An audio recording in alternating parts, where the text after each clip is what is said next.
find an idea that requires 3 or 4 years of improvement and patience and really sticking with it, that we're very good at that. Take Windows, which we bet our company on.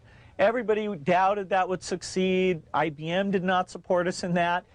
It took longer than we expected, over 4 years before finally graphical interface got popular, and now people take it for granted. It's part of every personal computer, and you just expect it to be there. That was one of the grand successes of the company.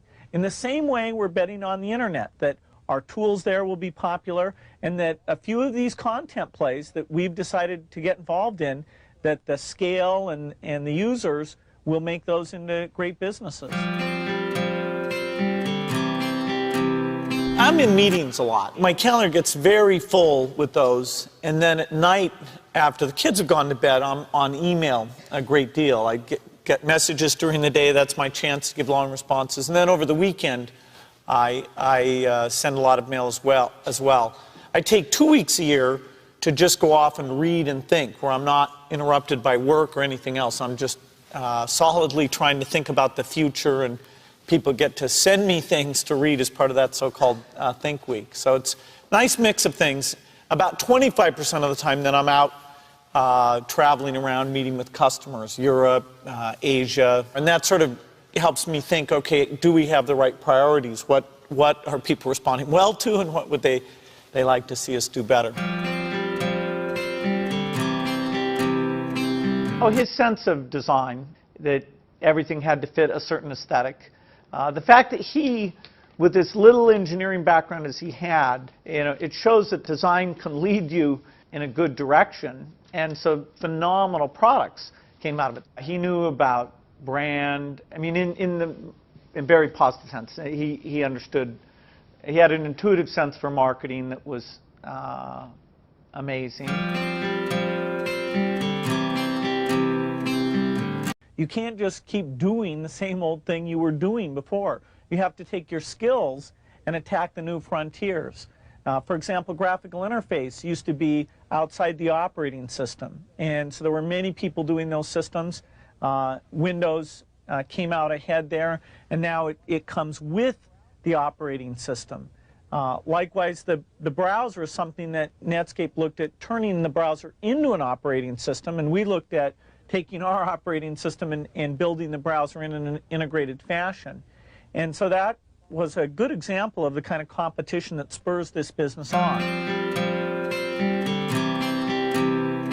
Hello, I'm Bill Gates, Chairman of Microsoft.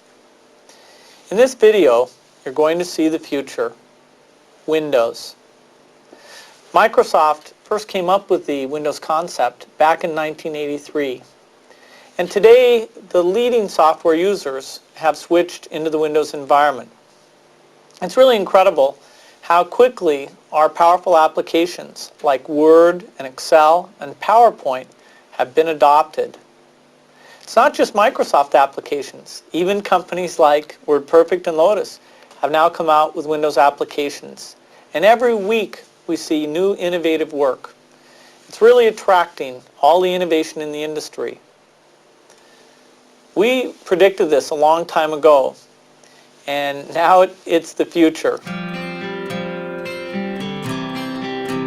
The key point there is you've got to enjoy what you do every day. And for me, that's working with very smart people. It's working on new problems. Every time we think, hey, we've had a little bit of success, we're pretty careful not to dwell on it too much because the bar gets raised. Well, I think throughout our history, we wake up every day knowing that in the business of technology, you have to think about what are you missing? What is the research or customer feedback that you should be paying more attention to? And how do you keep that pace of innovation very, very high? How do you make sure you're hiring the very best people? And that kind of focus has helped drive us forward through all the milestones the company has had. Certainly the internet is a great example of that. We had to tear up our plans and step back and say, well, how do we really embrace all that's good about the internet and recognize some of the shortcomings and make sure we're leading the way in reducing what what has held people away from the internet.